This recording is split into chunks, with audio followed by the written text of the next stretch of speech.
tuluyan sa loob ng 4 na oras. Isa ang Sandy Cay 2 sa 4 na sandbars malapit sa Pag-asa Island. Mula sa malayo, Malaparaiso at tila may malapulbos na puting buhangin ang lugar. Ngunit sa malapitan, tatampad sa inyo ang mga umano'y tinambak na durog-durog at patay na corals.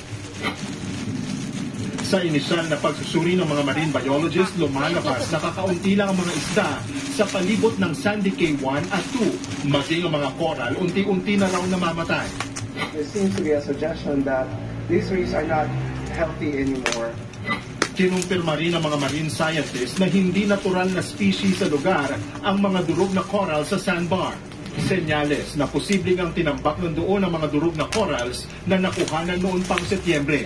All I'm saying is that I find a lot of these pieces of structures and features that for me is unusual, and in my head maybe it doesn't really come from there. We need more research to really verify.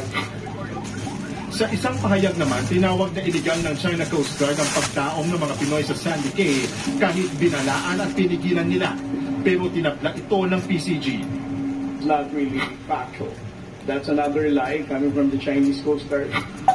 Sa huli, matagumpay ang misyon ng Philippine Coast Guard at BIFAR. Magpapatuloy naman ang assessment sa marine resources sa Sandy Cay 3 at Sandy Cay 4 sa mga susunod na araw.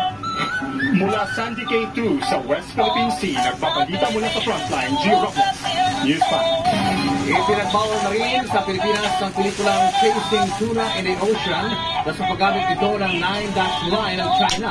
Sa isang eksena sa pelikula, makikita ang mapa ng Indian Ocean at West Philippine Sea.